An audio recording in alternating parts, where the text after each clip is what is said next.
That Exactly.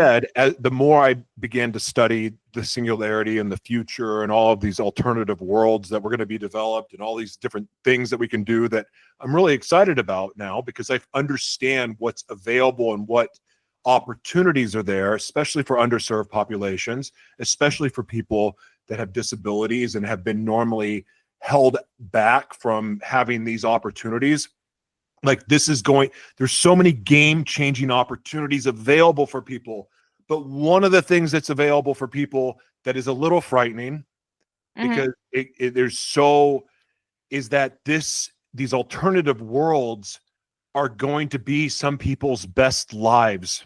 In other words, it'll be like for some people that like drugs, or they, do things like that to escape reality. Now people are going to really be able to escape reality in a way that they can become what they envision themselves to be. Yes, you And got it. it's going to be really, really hard to want to leave these worlds where everything is, I'm the master, I'm the god of this world. What kind of dilemmas do you foresee us having where people don't want to leave these alternative worlds? Okay, so about that, we are not creating worlds that you stay in and you have a second life. Our technology is not like the old video game Second Life. Mhm. You are still you. That's why we're using your in-home data, work data, your profile, your looks, your height, your eyesight, everything. You do not have a second life within verse. You have your existing life with resources that you may not be able to afford or cannot do based upon wealth, disability, impossible. Race could be an issue. Mhm. This is a world where you are accepted, but it just allows you to expand your real world. So I'll give a great example of that. I have a client right now. um, I love speaking of them. They're a media company as well. Divine Design Studio LLC. They're trying to create something called Scripture AI. It allows you to experience the Bible in VR. It allows you to do business courses and training and all that stuff that their ministry offers in VR. It allows you to interact with your pastor, keep in mind, your pastor, and your community in VR.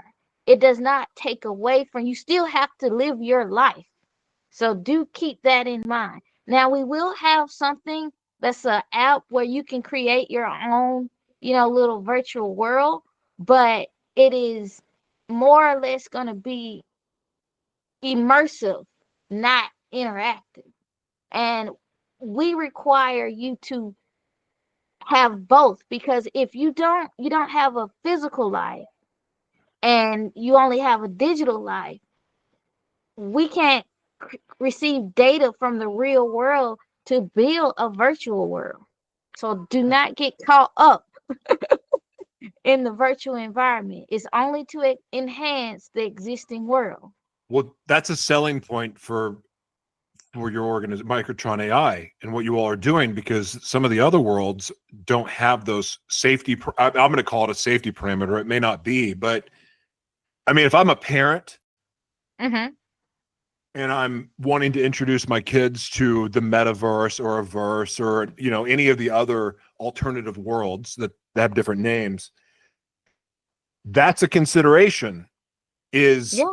what you just talked about, like that. I believe that that's a selling point to parents and also school systems that would encourage kids, the youth, to get involved, even teachers and educators. It keeps things as human as possible, even while tapping into a different type of world.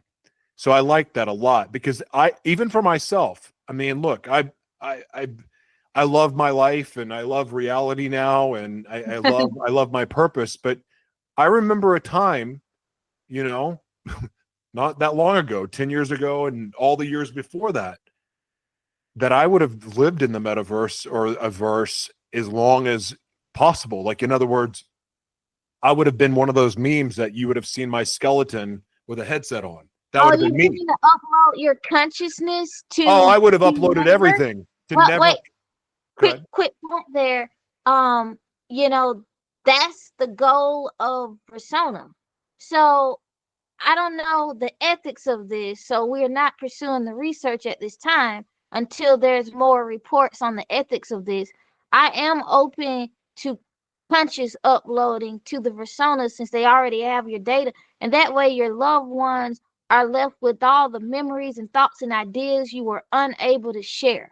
But I think it should be data perimeters in place if that type of technology is ever to be released to the masses. You know, you don't want somebody pretending to be like if it's hacked, you don't want somebody pretending to be someone in that verse. But again, it's on the blockchain, so that's very unlikely, and the data can be localized.